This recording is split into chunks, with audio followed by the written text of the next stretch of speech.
Class 10th math classes by Pinky. LCM और HCF होते क्या हैं? सबसे पहले एलसीएम का फुल फॉर्म क्या होता है? Lowest common multiple. और एचसीएफ का फुल फॉर्म क्या होता है? हाईएस्ट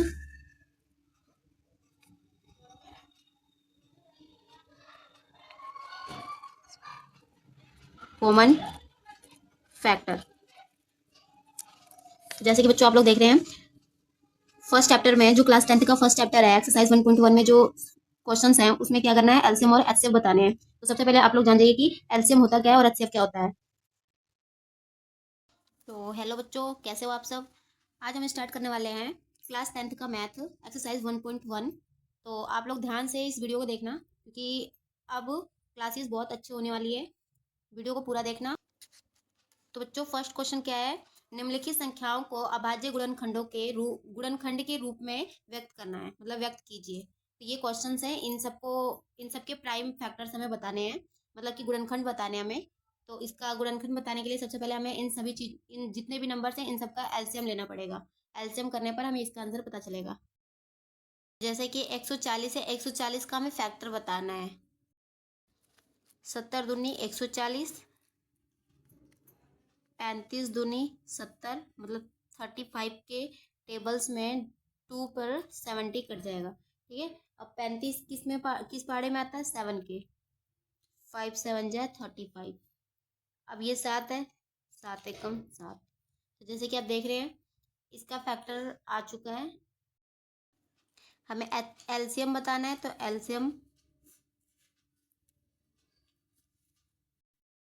एलसीएम बताने के लिए इधर वाली संख्या लेनी पड़ती है जिससे हमने इसको टेबल से इसको मतलब काटा हुआ है। जैसे कि 2 है, 2 है, 2 कितने बारी आ रखा है इसमें? 2 बारी। तो हम इसको ऐसे लिखेंगे, 2 के ऊपर स्क्वायर ऐसे कर देंगे 2। फिर उसके बाद क्या है? गुना, गुना का निशान लगाएंगे। फिर 5 है, 1 सिंगल है तो सिंगल लिखेंगे। फिर 7 है। अब आप चाहो तो इन सबको गुना करके भी यहाँ पे आंसर लिख सकते हो। 2 2 जा 4, 4 5 जा 20, और 20 को 7 से अगर मल्टीप्लाई करोगे तो 140 ही आ जाएगा आंसर। ठीक है। तो ये हमारा एलसीएम है। फर्स्ट क्वेश्चन यहीं पे कंप्लीट होता है। सेकेंड पार्ट पे चलते हैं। 156। तो बच्चों 156 का फैक्टर बताना है हमें। 2 के टेबल से सबसे पहले एलसीएम में सबसे बड़ी चीज क्या होती है कि एलसीएम को सबसे पहले 2 से ही भाग किया जाता है। ठीक है। सबसे छोटी संख्या से ही इसको हम काट सकते हैं। तो सबसे छोटी संख्या कौन सी है? सबसे छोटा टेबल 2। तो 2 से हम देखते हैं, अगर ये कट गया तो ठीक है, वरना फिर हम 3 से ट्राई करेंगे। 2 के टेबल में 15 आता है? नहीं आता है। इससे छोटा 14 आता है। कितने पर? 7 पर। 2 7 जा 14, और 14 15 में से 14 को माइनस करेंगे तो 1 बच गया, और ये 16 हो गया। मतलब कि अब 2 के टेबल में 16 आता है, बिल्कुल आता है 8 पर। तो 2 8 जा 16। अब देख सकते हैं 78 दूनी 156, मतलब कि 78 2 जा 156 आता है। अब ये हो चुका। अब हम देखेंगे कि 78 किससे कटेगा। 78 को क्या 2 से काट सकते हैं? बिल्कुल काट सकते हैं। 2 के टेबल में 7 तो नहीं आता। 7 से छोटा क्या था? 6। 2 3 जा 6, मतलब कि 2 3 6, एक हासिल बच गया इसमें से। ठीक है। आप देख सकते हैं 7 में से 6 को माइनस करेंगे तो 1 बच जाएगा। तो ये क्या बन गया? ये 8 है और 1 इसमें से बचेगा तो दोनों में से 18 बन जाएगा। फिर 2 के टेबल में 18 कितने पर आता है? 9 पर। 9, यानी कि 39 2 जा 78 आता है। अब 39 किससे कटेगा? ये क्या 2 से कटेगा? नहीं कटेगा। अब देखो 2 से, जब तक 2 से कटेगा तब तक काटेंगे, अगर नहीं कटा तो हम अगली संख्या पे जाएंगे 3 पर। क्या 3 से कट रहा है? बिल्कुल कट रहा है। 3 1 जा 3। ठीक है।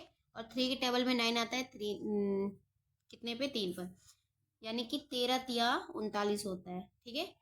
अब देखो जो 13 है, 13 है, क्या वो 3 के टेबल में आता है? नहीं आता है। तो ये खुद से कट जाएगा। 13 एकम 13। एलसीएम में लास्ट में अगर 1 आ गया तो वहीं पे एलसीएम समाप्त हो जाता है।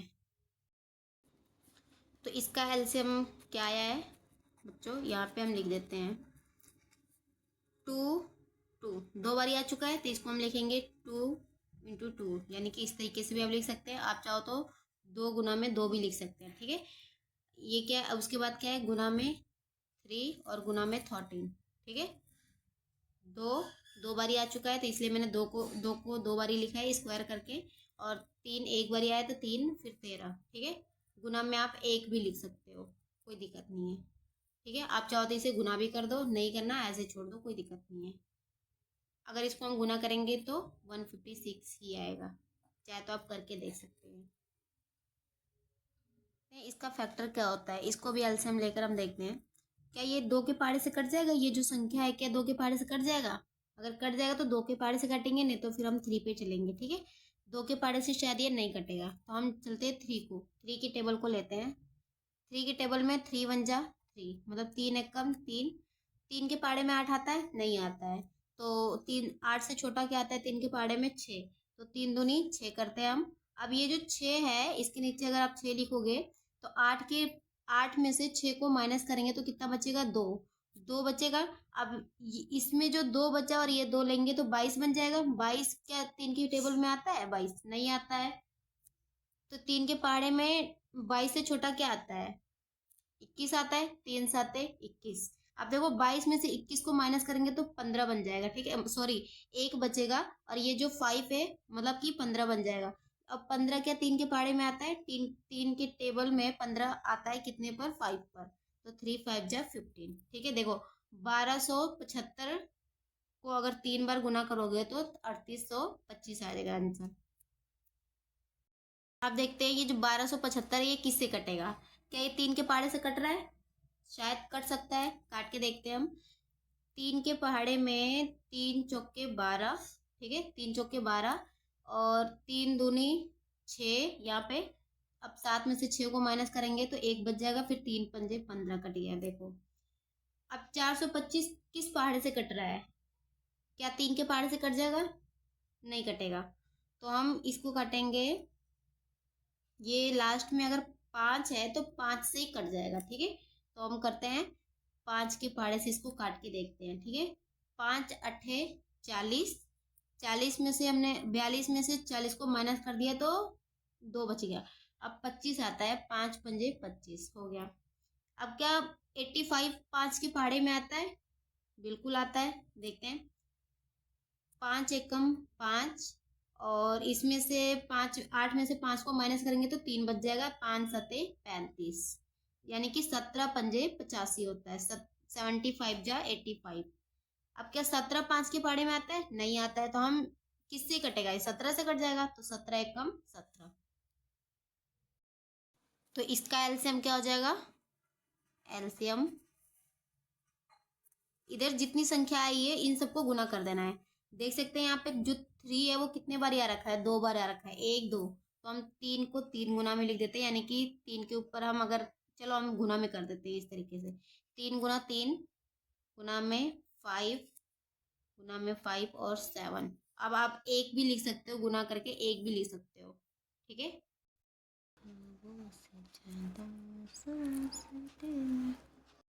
तो बच्चों इसका भी फैक्टर करते हैं। ये किस पहाड़े से कट जाएगा? ये जो नंबर है, ये संख्या है, वो किस पहाड़े से कटेगा? क्या 2 के पहाड़े से कट जाएगा? नहीं, क्योंकि 2 के पहाड़े में 5 ये आता ही नहीं है। क्या 3 के पहाड़े से कटेगा? बिल्कुल नहीं। 4 के पहाड़े से भी नहीं कटेगा। हम 5 के पहाड़े से देखते हैं। 5 वन जा 5, ये 0 हम ऐसे उतार लें, यानी कि 100 पंजे 500 और 5 वन जा 5, ठीक है। अब 1001 ये किससे कट रहा है? क्या ये 5 के पहाड़े से कट जाएगा? नहीं कटेगा। 7 के पहाड़े से काट के देखते हैं। 7 के पहाड़े से 7 दूनी 14, 7 एकम 7। आप देख सकते हैं 10, हम 10 को लेते हैं पहले। 7 के पहाड़े में 10 नहीं आता, इससे छोटा 7 आ जाता है, ठीक है।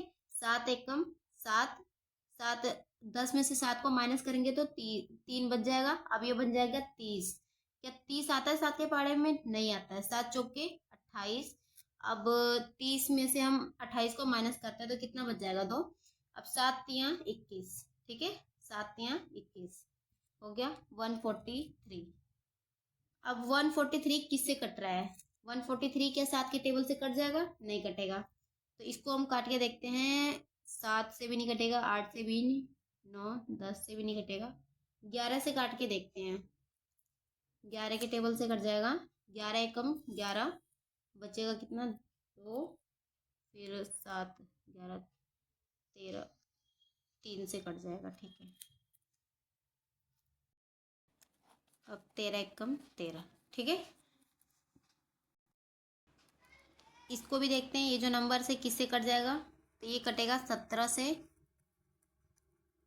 17 चौके 68,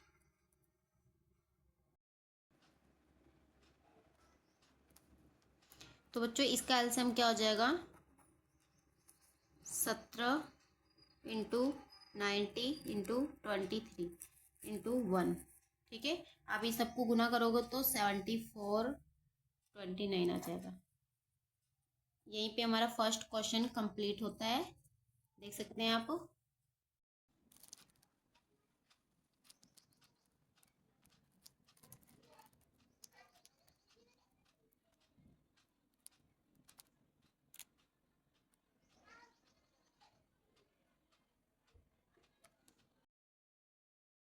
क्वेश्चन नंबर 2 क्या है, पूर्णांकों के निम्नलिखित युग्मों के एचसीएफ और एलसीएम ज्ञात कीजिए तथा इसकी जांच कीजिए कि दो संख्याओं का गुणनफल बराबर एचसीएफ गुणे एलसीएम होता है, ठीक है। हम लेंगे 26 और 91 का, ठीक है।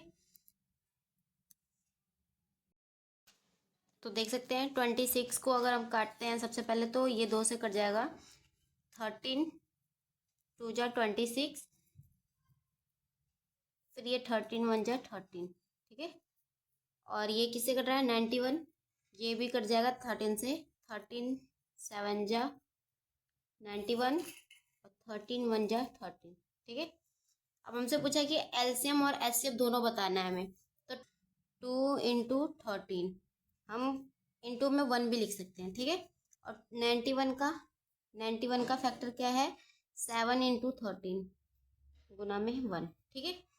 अब ये तो हो गया एलसीएम, 13 2 जा 26 और 91, ठीक है। अब हमसे पूछे एचसीएफ बताओ, तो एचसीएफ क्या होता है, ये तो था एलसीएम। एचसीएफ क्या होता है, जो दोनों में कॉमन हो, मतलब कि 26 और 91 में दोनों संख्याओं में जो कॉमन फैक्टर निकला हो, जो दोनों में कॉमन है, सेम संख्या, मतलब कि 13 है और क्या है, इधर भी 13 है इधर भी 13 है, तो मतलब कि एचसीएफ क्या हो जाएगा 13, और 1 भी इधर भी है इधर भी है, तो इनटू में 1 भी लिख सकते हैं हम, ठीक है। अब देखो ये 2 और 7 को मैंने क्यों नहीं लिया, क्योंकि ये अलग अलग है, यहाँ 13 और ये इसमें भी 13 दोनों में सेम है, तो इसलिए मैंने 13 वही संख्या होती है जो कॉमन होती है, दोनों में मिल जाती है, तो ये हो जाएगा हमारा एचसीएफ। हमसे एलसीएम भी पूछ रहा है, एचसीएफ तो हमारा टोटल आ गया 13, एलसीएम पूछा है अब, तो एलसीएम क्या हो जाएगा, देख सकते हैं यहाँ पे 2 है, 2 इंटू 13 को हम 1 बार ही लेंगे क्योंकि दोनों में क्या है, सेम है, तो जब एचसीएफ हमारा आ जाता है मतलब सेम है जो संख्या, उसको हम एक बार ही लिखते हैं 13, फिर इंटू 7 भी है, ये देख सकते हैं 7, तो 7 लिखेंगे, मल्टीप्लाई 1 लिखेंगे हम, ठीक है। अब इनको सबको हम अगर गुना करेंगे, मल्टीप्लाई करेंगे तो कितना आ जाएगा, 13 7 जा 91, 91 को अगर 2 से मल्टीप्लाई करते हैं तो 182 आ जाता है, ठीक है। ये हमारा एलसीएम हो गया, कर लिया, दोनों चीज पता कर लिया। अब क्वेश्चन में क्या कह रहा है कि इसकी जांच कीजिए कि दो संख्याओं का गुणनफल बराबर एचसीएफ गुणे एलसीएम होता है, तो इसका मतलब कि हमें जांच भी करना है, ठीक है। तो हम जांच करते हैं, तो बच्चों जांच करने के लिए क्या करते हैं, एक फॉर्मेलिटी होती है, मतलब फॉर्मूला होता है, A into B equal to HCF गुणे एलसीएम। जैसे कि ये देख सकते हैं दो संख्याओं का गुणनफल, मतलब कि a इंटू बी, ये दो संख्या है, a हम 26 को a मानते हैं और 91 को b, ठीक है। और इसको बराबर करना है एचसीएफ गुणे एलसीएम के, ये हो जाएगा हमारा जांच, ठीक है। तो देख सकते हैं a क्या था हमारा 26 गुना b क्या है, b हमारा 91 है, ठीक है। इन सबको, इन दोनों को अगर हम गुना करते हैं तो क्या आएगा, अगर हम दोनों को गुना करेंगे तो क्या आ जाएगा, 2366, चाहे तो आप गुना करके देख सकते हैं, इन दोनों संख्याओं को आप गुना करोगे तो यही आंसर आएगा। इधर क्या है एच सी एफ हमारा कितना आया 13, ठीक है 13 इंटू एलसीएम कितना आया हमारे पास 182, ये रहा, ठीक है 182। अगर इन दोनों को गुना करते हो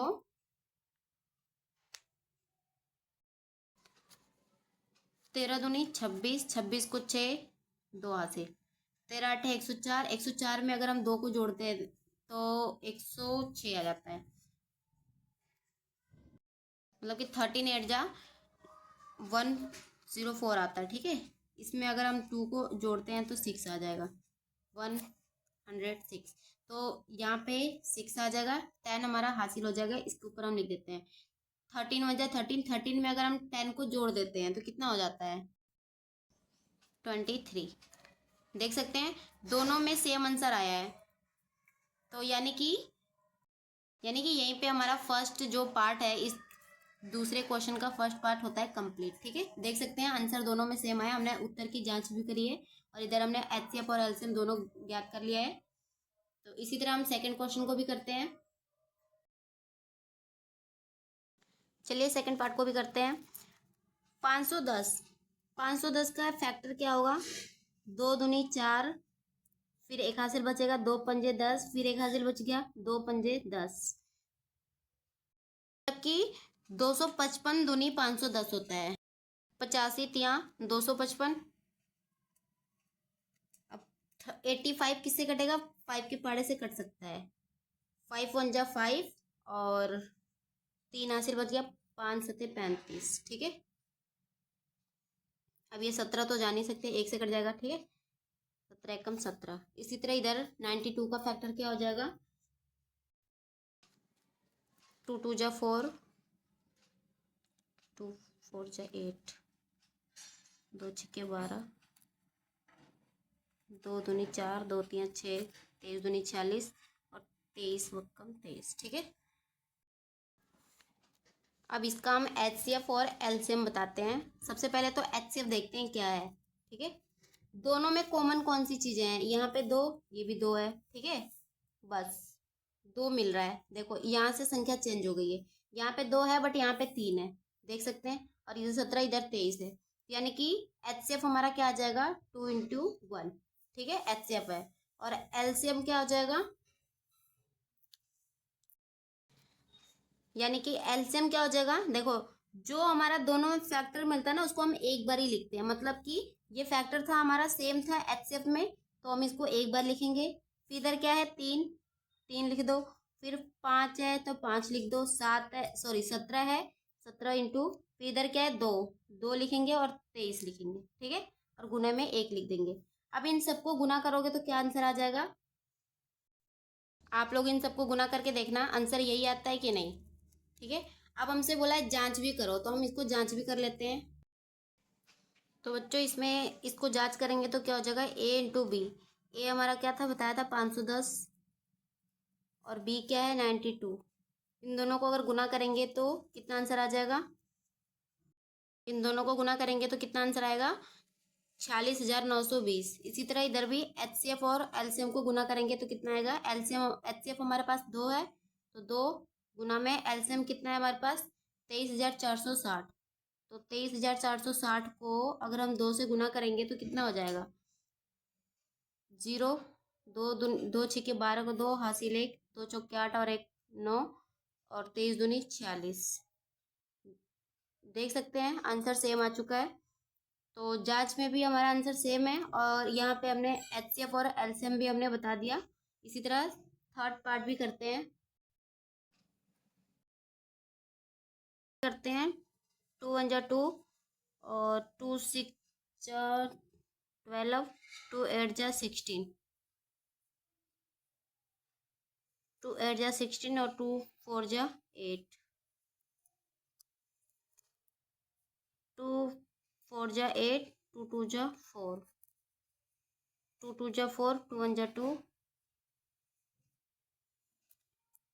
3 7 जा 21, 7 1 जा 7। इसी तरह 54 का फैक्टर क्या हो जाएगा 2 2 जा 4, 2 2 जा 4, 2 7 जा 14, 3 9 जा 27, 3 3 जा 9, 3 1 जा 3। देख सकते हैं फैक्टर हमने कर लिया। अब इसका बताना है एचसीएफ और एलसीएम, फिर हम उत्तर का जांच भी करेंगे। तो देख सकते हैं एचसीएफ कौन सा होता है, अभी मैंने बताया था जो दोनों में कॉमन संख्या होगी, जो कॉमन नंबर्स होंगे उसी को हम एचसीएफ बताएंगे। जैसे यहाँ पे क्या है 2, इधर भी 2 है, तो यहाँ पे हम लिखेंगे 2 × अब इधर देख सकते हैं 2, इधर 3 है, लेकिन इधर क्या है, इधर 3 है और इधर भी 3 है, दोनों में 3 है, तो हम 3 भी लिख लेते हैं, इंटू में हम 1 भी लिख लेते हैं। ठीक है, तो हमारा एचसीएफ क्या आ जाएगा, 2 3 जा 6, 6 1 जा 6। ठीक है, तो हमारा एचसीएफ समझ आ गया, एचसीएफ पता लग गया कि क्या है 6। एलसीएम क्या हो जाएगा, एलसीएम हम कौन सी संख्याओं को लेते हैं, जो कॉमन होती है उसको हम एक बार लिखते हैं। जैसे कि आप देख सकते हैं यहाँ पे 2 था और इधर भी 2 था, लेकिन मैंने 1 बार 2 लिखा है। ठीक है, देख सकते हैं 1 2 3 4 5 5 2 है, लेकिन मैंने कितने लिखे हैं, 1 2 3 4 लिखे हैं, क्योंकि 1 2 इसमें कॉमन था। ठीक है, तो अब इसको अगर हम मल्टीप्लाई करते हैं तो कितना आंसर आता है, तो हमारा आंसर ये आ गया। अब हमें इसका वेरिफिकेशन करना है, क्योंकि क्वेश्चन में हमसे बोला है कि आंसर का जांच भी करो, तो करते हैं। जांच करने के लिए मैंने क्या बताया था, A × B = HCF × LCM। ठीक है,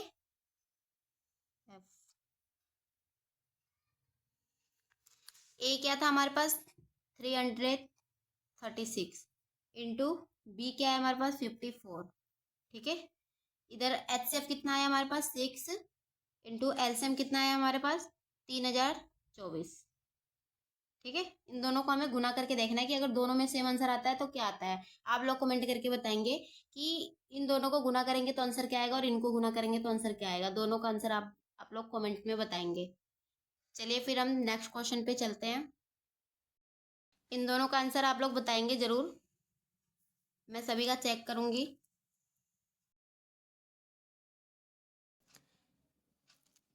थर्ड क्वेश्चन में क्या है, अभाज्य गुणनखंडन विधि द्वारा निम्नलिखित पूर्णांकों के एचसीएफ और एलसीएम ज्ञात कीजिए। मतलब कि बच्चों ये जो संख्या दे रखी है हमें, इसमें इन सबका एलसीएम और एचसीएफ ज्ञात करना है। ठीक है, 12 का फैक्टर क्या होगा,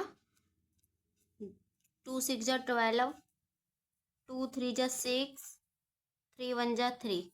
इसी तरह 15 का 3 5 जा 15, 5 1 जा 5। 21 का क्या होगा, 3 7 जा 21, 7 1 जा 7। तो जैसे कि यहाँ पे मैंने तीनों का फैक्टर कर लिया। अब हमें बताना है एचसीएफ और एलसीएम। एचसीएफ सॉरी, ये एफ है, एलसीएम। एचसीएफ क्या होगा, देख सकते हैं अभी मैंने बताया था कि जो दोनों मतलब तीनों में फैक्टर जो सेम होगा, मतलब कॉमन होगा। जैसे कि हम देख सकते हैं यहाँ पे 2 है, इधर 3 है और इधर भी 3 है, मतलब 2 फर्स्ट वाले वाले में हमारा कुछ भी नहीं मिला। यहाँ पे 2 था, इधर पे 3 है, 3 है, मतलब तीनों में जो सेम होगा वही हमारा एचसीएफ होगा।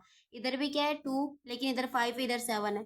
अब इधर क्या है 3। अब देख सकते हैं इसमें 3 है, इसमें भी 3 है और इसमें भी 3 है, तीनों संख्याओं में 3 आ चुका है। ठीक है, तो हमारा एचसीएफ क्या हो जाएगा 3 × 1। ठीक है, मतलब कि कॉमन संख्या लेनी होती है एचसीएफ में, जो कॉमन होती है तीनों में मिल रही है, जो तीनों में, तो वो हमारा एचसीएफ आ जाएगा हमारा कितना 3। अब एलसीएम क्या आ जाएगा, देख सकते हैं इधर 2 है, 2 लिखेंगे, फिर गुना में फिर से 2। ठीक है, अब ये इधर 3 है, गुना में 3 लिखेंगे, इधर भी 3 है और इधर भी 3 है। इन तीनों को हम नहीं लेंगे, क्योंकि हमने अभी बताया था मैंने कि जो कॉमन होगी उसको हम सिर्फ एक बार लिखेंगे। तो इधर देख सकते हैं कि इधर भी 3 था, इधर भी, ये हमारा एचसीएफ में कॉमन आया, तो इसको मैंने सिर्फ एक बार लिख दिया है। ठीक है, फिर इंटू 5 × 7। ठीक है, गुना में 1 भी लिख लेते हैं। अब इन सबको गुना कर दो, 2 दूनी 4, 4 3 12, 12 5 60 और 60 7 6 7 42 0, हाँ 420। देख सकते हैं एलसीएम हमारा कितना आ गया 420 और एचसीएफ कितना आ गया 3। ठीक है, मतलब कि फर्स्ट जो क्वेश्चन है इसमें हमारा कंप्लीट हो गया। अब हम चलते हैं सेकंड पार्ट्स पे। ठीक है, जिसमें क्या है 17 23 और 29, इन सब का हमें क्या बताना है, एलसीएम और एचसीएफ बताना है। तो जैसे कि आप देख सकते हैं 17 किस पाड़े में आता है, दो के भी नहीं, तीन भी, चार, पाँच, छः, सात, आठ, किसी भी पहाड़े में नहीं आता। ये 17 एक से कट जाएगा, यानी कि 17 एकम 17, 17 वन जा 17। इस तरह यहाँ क्या है, 23, 23 भी किसी पहाड़े में नहीं आता, ये भी खुद से ही कट जाएगा, तो ये भी 23 वन जा 23। 29 भी किसी पहाड़े में नहीं आता, यानी कि ये भी वन से ही कटेगा, 29 वन जा 29। आप देख सकते हैं, साफ पता लग रहा है कि इसका HCF क्या हो सकता है। HCF क्या होगा, इसमें ये भी अलग है, ये भी, मतलब तीनों में अलग अलग आ गया है, ठीक है। तो HCF हमेशा क्या होगा, एक होगा, ठीक है। जिसमें कोई भी संख्या नहीं मिलती उसमें हमेशा एक HCF जरूर आता है, ठीक है। अब हमें बताना है एलसीएम। एलसीएम बताने के लिए इन सभी को हम गुना कर देंगे, यानी कि 17 गुना में 23 इंटू 29 इंटू 1। इन सबको अगर हम गुना करते हैं, इन सबको अगर हम गुना करेंगे तो हमारा एलसीएम निकल के आएगा। इसका आंसर आप लोग बताएंगे कमेंट में। इन सबको गुना करने पर आंसर क्या आएगा, आप लोग कमेंट में जरूर बताएंगे। तीसरे में क्या है, 2 4 जा 8, 2 2 जा 4, 2 1 जा 2। इसको भी करते हैं, 3 3 जा 9, 3 1 जा 3, 5 5 जा 25, 5 1 जा 5। यानी कि हमारा फैक्टर हो चुका है। अब इसका हम बताएंगे एलसीएम और एचसीएफ। तो एचसीएफ हमारा क्या आ जाएगा, सबसे पहले देख लेते हैं। इसमें 2 इधर भी, इधर नहीं है, इधर भी नहीं है, मतलब कि आप देख सकते हैं कि इसमें कोई भी चीज कॉमन नहीं है। इधर 2 2 आ गया, इधर 3, इधर 5, मतलब कि अलग अलग संख्या आ चुकी है सब में। तो एचसीएफ क्या आ जाएगा, हमारा एक आ जाएगा। देख सकते हैं इधर एक है, तो हम एचसीएफ हम लिखेंगे एक। अब हमें एलसीएम बताना है, तो एलसीएम हम क्या करेंगे, सबको गुना कर देंगे, ठीक है। 2 इंटू 2 इंटू 2, फिर इधर क्या है 3, तो 3 इंटू 3, फिर इधर 5 है तो 5 इंटू 5। इन सबको गुना कर दें, 2 दूनी 4, 4 दूनी 8, 8 तिया 24, 24 तिया 72, 72, और इधर 72 आ गया, 5 पंजे 25, 25 और 72 को गुना करेंगे तो कितना आ जाएगा आंसर, देख सकते हैं मैंने इधर गुना कर दी, 1800 आंसर आ गया, ठीक है। तो ये हमारा आंसर हो गया। अब हम चलते हैं नेक्स्ट क्वेश्चन पर।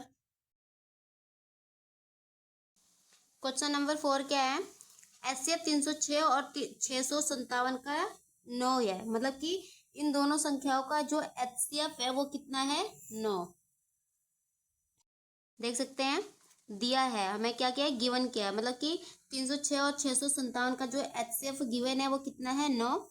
हमसे पूछा है एलसीएम बताना है, 306 और 657 का हमें क्या बताना है, एलसीएम बताना है, ठीक है। तो हम चलो इसको भी सॉल्व करते हैं। इसमें कौन सा फॉर्मूला लगेगा, A into B is equal to HCF into LCM, ठीक है। तो जैसे कि आप देख रहे हैं, ए क्या है हमारे पास, 306, 306 गुना में बी क्या है, 657, मतलब कि 657 इक्वल टू एचसीएफ क्या है हमारे पास, 9, तो हम इधर 9 लिखेंगे, गुना मतलब इक्वल टू एलसीएम हमसे पूछा, अभी हमें एलसीएम पता नहीं है, तो एलसीएम को हम क्या करेंगे, इसकी जगह पे हम एलसीएम ही लिखेंगे, ठीक है। अब इससे हमें सॉल्व करना है, ये जो लाइन मैंने लिखा है इसको हम सॉल्व करेंगे कैसे, 306 तो 306 लिखेंगे, क्या लिख दिया, 306 इंटू 657, ये इज इक्वल टू के बाद जो संख्या होती है, जो हमें ज्ञात करना था उसको तो हम साइड निकालेंगे, ठीक है। जो हमें बराबर में जो संख्या होती है उसको हम यहाँ पे क्या हो रहा है, इसके साथ गुना हो रहा है, मतलब कि ये हो गया वेरिएबल्स, ये हो गया अचर, ठीक है। इन दोनों में गुना आ रहा है, तो ये इधर आके इधर भाग में बदल जाएगा, ठीक है, ये डिवाइड हो जाएगा इधर, और इधर इक्वल टू में एलसीएम आ जाएगा, क्योंकि हमें एलसीएम हमें ज्ञात करना है, इसलिए हम इसको इक्वल टू में, मतलब बराबर में एलसीएम लिखे हैं, ठीक है। और ये इसके साथ गुना हो रहा था, इसलिए इसको मैंने इसके साथ भाग कर दिया। जब भी हमारा संख्या मतलब स्थान चेंज करता है तो वो भाग में बदल जाती है, गुना में होती है तो, ठीक है। कोई भी संख्या अगर गुना हो रही है तो उसका स्थान चेंज करने पर वो भाग में बदल जाती है, ये हमेशा ध्यान रखना। इधर देख सकते हैं ये संख्या कट जाएगी, 9 एकम 9, और 9 के पहाड़े में 65 तो नहीं आता, 65 से छोटा आता है 63, यानी कि 9 7 जा 63, ठीक है। अब 65 में से 63 को अगर हम माइनस करते हैं तो कितना हो जाएगा, यहाँ पे माइनस करेंगे तो 63 को अगर तो 2 बच जाएगा, ठीक है। यानी कि इधर 2 आ जाएगा, यानी कि 27 आ गया। अब 9 की टेबल में 27 कितने पे आता है? 3 पर, यानी कि 9 3 जा 26। अब हम इसको लिखेंगे 306 into 73 is equal to LCM. अब आप इसको सिंपल सॉल्व कर सकते हैं। एलसीएम हमारा क्या आ जाएगा, इधर हम एलसीएम लिख लेते हैं बराबर करके, ये इधर आ गया, ठीक है। अब इन दोनों को हमें गुना कर देना है, इन दोनों को गुना करेंगे तो कितना आंसर आ जाएगा? 9 4 13, 13 को 3 हासिल है, 2 1, सॉरी 2। देख सकते हैं इन दोनों को गुना करने पर हमारा आंसर कितना है? 2 2 3 3 8, यानी कि ये हमारा एलसीएम ज्ञात हो चुका है, ठीक है। अब हम चलते हैं नेक्स्ट क्वेश्चन नंबर 5 पर।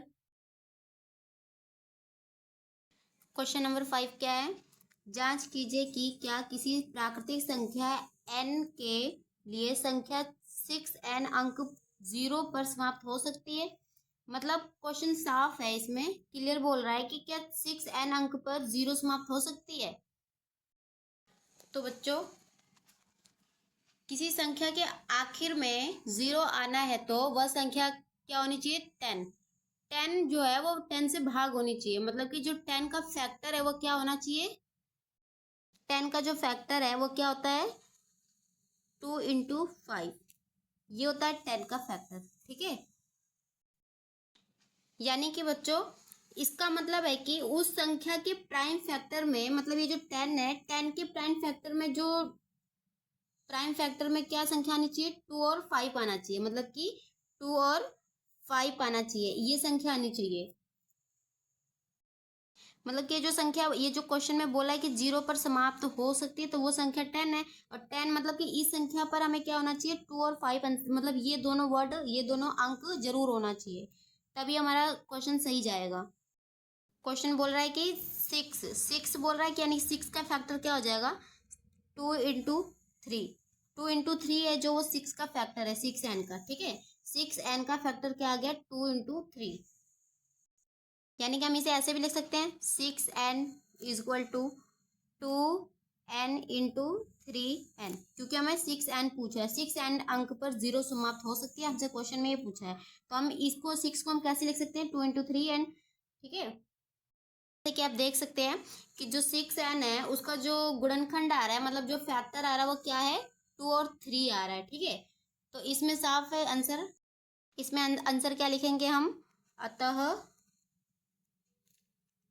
6n अंक 0 पर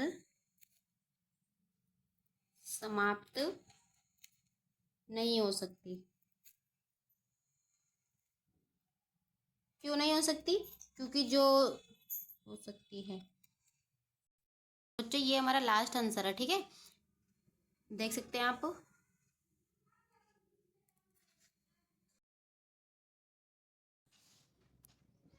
क्वेश्चन नंबर 6 क्या है? व्याख्या कीजिए कि 7 इंटू 11 इंटू 13 प्लस 13 और 7 into 6 into 5 into 4 into 3 into 2 into 1 plus 5। तो बच्चों सबसे पहले मुझे भाज्य संख्या बता सकते हैं क्या होता है? भाज्य संख्या किसे कहते हैं? वैसी संख्या जिसका हम अभाज्य गुणनखंड करें तो, मतलब कि प्राइम फैक्टर करें तो मिनिमम कितने संख्या आनी चाहिए? 3। मिनिमम 3 संख्या आनी चाहिए, ठीक है। मिनिमम 3 संख्या, जब हम भाज्य संख्या वो होती है जिसमें अगर हम फैक्टर करते हैं, मतलब कि गुणनखंड करते हैं, गुणनखंड करेंगे तो उसमें 3 संख्या जरूर आनी चाहिए, तभी हमारा वो संख्या भाज्य संख्या होगा। जैसे कि एग्जाम्पल में हम लेते हैं, मान लो जैसे मैं लेती हूँ 4। 4 का अगर हम फैक्टर करते हैं, हम प्राइम फैक्टर अगर हम बताते हैं, तो इसका जो संख्या है कितना है? 2 2 जा 4 और 2 1 जा 2। देख सकते हैं जब इसका इसका फैक्टर कितना आ गया? प्राइम, मतलब मिनिमम 2 इंटू 2 इंटू 1। देख सकते हैं 3 संख्या आ गई, मतलब 1 2 3, ठीक है। ये तो हमारा भाज्य संख्या है, ठीक है, इसे हम भाज्य संख्या बोलेंगे। लेकिन अगर मैं करूँ वहां पे 2, 2 का अगर हम फैक्टर करते हैं तो 2 1 कम 2, इसका फैक्टर हुआ 2 गुना 1। इसमें देख सकते हैं 2 है, मतलब कि ये क्या है? अभाज्य संख्या है, मतलब कि ये भाज्य संख्या नहीं है। भाज्य संख्या में हमेशा मिनिमम 3 अंक होने चाहिए, और मैक्सिमम में आप जितना मर्जी, मतलब मैक्सिमम में ज्यादा भी आ सकता है, 3 से ज्यादा 4 5 6 जितना आप ले सकते हैं, मतलब जितना आ जाए वो काफी है, ठीक है। लेकिन मिनिमम हमेशा उसमें 3 संख्या जरूर होना चाहिए, तभी हमारा भाज्य संख्या होगा।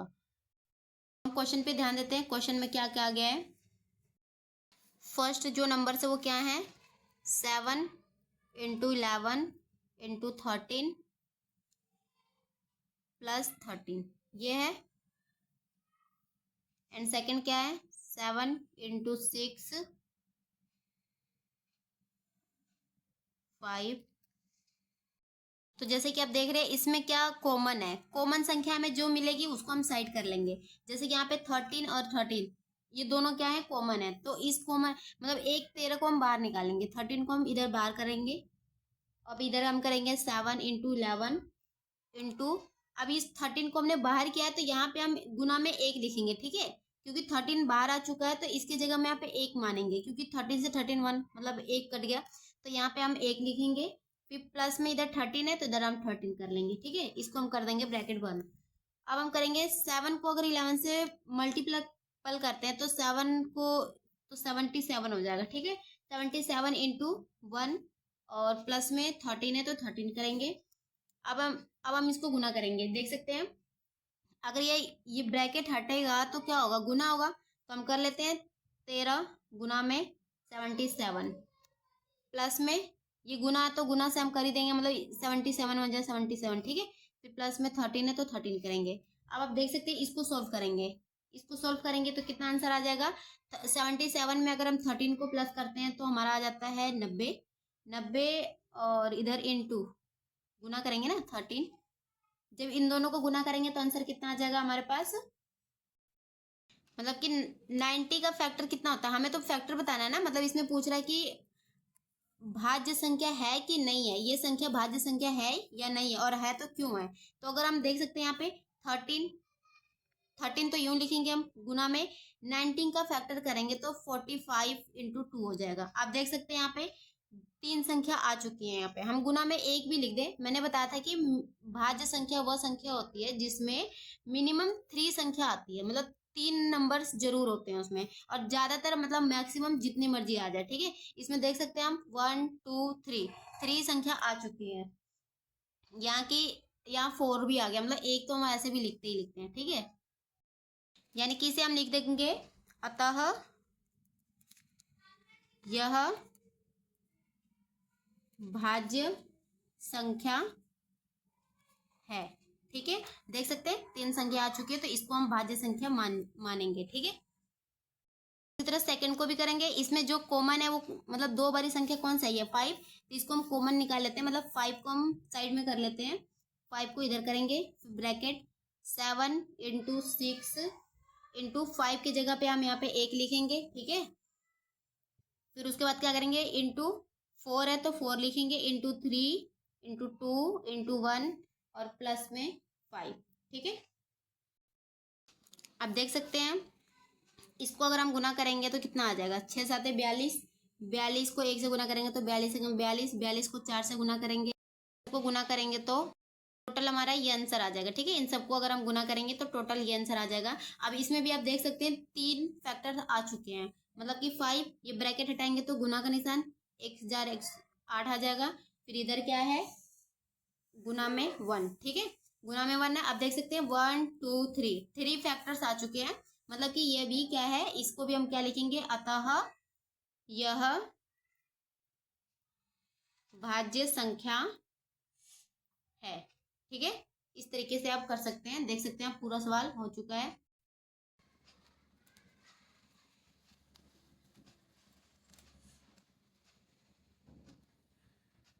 अब हम चलते हैं क्वेश्चन नंबर 7 पर। क्वेश्चन नंबर 7 क्या है, किसी खेल के मैदान के चारों ओर एक वृत्ताकार पथ है, इस मैदान का एक चक्कर लगाने में सोनिया को 18 मिनट लगते हैं, जबकि इसी मैदान में एक चक्कर लगाने में रवि को 12 मिनट लगते हैं। मान लीजिए कि वे दोनों एक ही स्थान और एक ही समय पर चलना प्रारंभ करके एक ही दिशा में चलते हैं, तो कितने समय बाद वे पुनः प्रारंभ स्थानिक मतलब प्रारंभिक स्थान पर मिलेंगे। ठीक है, तो इसको भी सॉल्व करते हैं। सिंपल है। 18 मिनट यहाँ पे दे रखा है, आप देख सकते हैं 18 मिनट, और इधर क्या है 12 मिनट। इन दोनों का हम क्या करेंगे, फैक्टर करेंगे, मतलब कि एलसीएम लेंगे। ठीक है, तो यहाँ पे हम लिखते हैं 18 और इधर हम लिखते हैं 12। ठीक है, इसका हम फैक्टर कर देते हैं। तो 2 के पारे से कट जाएगा, 2 9 जा 18 और 2 6 जा 12। ठीक है, ये किससे कटेगा, ये 3 के टेबल से कट जाएगा। 3 3 जा 9 और 3 2 जा 6। आप देख सकते हैं 3 1 जा 3, 2 का हम ऐसे उतारते हैं, 2 1 जा 2। ठीक है, तो ये हो गया हमारा एलसीएम। हमसे पूछा है कि प्रारंभिक स्थान पर कब मिलेंगे, कितने समय बाद मिलेंगे। तो बस हमने इसका एलसीएम ले लिया, इन सबको हम गुना कर देंगे, तो आंसर क्या आ जाएगा हमारा, 2 इंटू 3 इंटू 3 इंटू 2, दो दो तिया 6, 6 तिया 18, 18 दूनी 36, मतलब कि 36 मिनट बाद। ठीक है, 36 मिनट के बाद वह दोबारा उसी स्थान पर मिलेंगे। यहीं पे हमारा क्वेश्चन समाप्त होता है। बच्चों, आई होप आप लोग को सारे क्वेश्चंस इजी वे में समझ आ गए होंगे, और अगर समझ आ गया है तो मुझे कमेंट करके जरूर बताएं, ताकि मैं आप लोग को और भी वीडियो अपलोड कर सकूं आप लोग के लिए। और वीडियो अगर अच्छी लगे तो चैनल को सब्सक्राइब भी करना और अपने दोस्तों के साथ भी शेयर करना, ताकि वो भी इस वीडियो से पढ़ सके। और मुझे बताना जरूर कि मैं कैसे, मतलब मेरा पढ़ाने का तरीका कैसा है, और आप लोग मुझे सपोर्ट भी करिए, ताकि मैं और आगे से आगे ऐसी वीडियो बना सकूं और ऐसे बच्चों को पढ़ा सकूं मैं।